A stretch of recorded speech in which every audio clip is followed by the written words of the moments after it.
It was about this time that King Herod arrested some who belonged to the church, intending to persecute them. He had James, the brother of John, put to death with the sword. When he saw that this met with approval among the Jews, he proceeded to seize Peter also.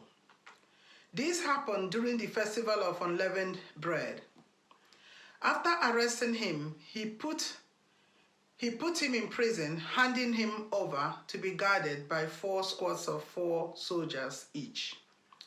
Herod intended to bring him out for public trial after the Passover. So Peter was kept in prison, but the church was earnestly praying to God for him. The night before Herod was to bring him to trial, Peter was sleeping between 2 soldiers, bound with 2 chains, and sentries stood guard at the entrance. Suddenly, an angel of the Lord appeared, and a light shone in the cell. He struck Peter on the side and woke him up. "Quick, get up," he said. And the chains fell off Peter's wrists. Then the angel said to him, "Put on your clothes and sandals." And Peter did so.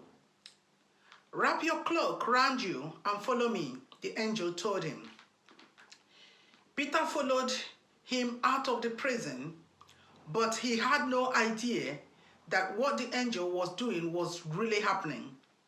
He thought he was seeing a vision. They passed the first and second guards and came to the iron gate leading to the city.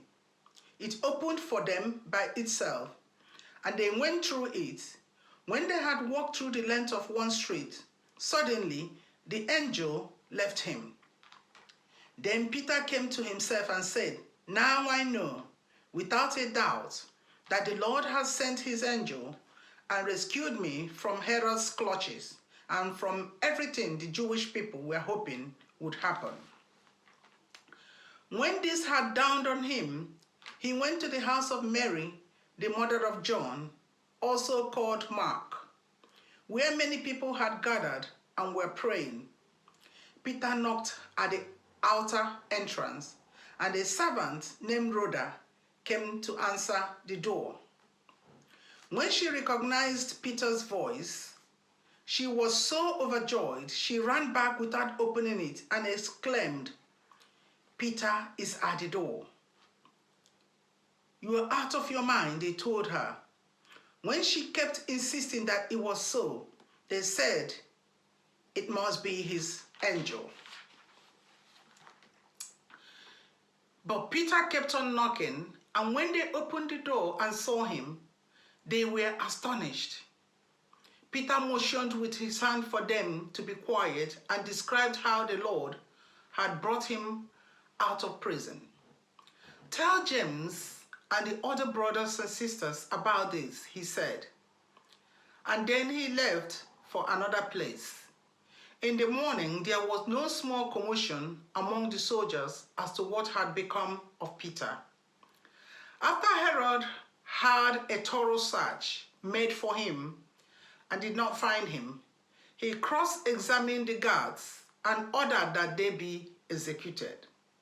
Then Herod went from Judea to Caesarea and stayed there. He had been quarreling with the people of Tyre and Sidon. They now joined together and sought an audience with him. After securing the support of Blastus, a trusted personal servant of the king, they asked for peace because they depended on the king's country for their food supply. On the appointed day, Herod, wearing his royal robes, sat on his throne and delivered a public address to the people. They shouted, "This is the voice of a God, not of a man."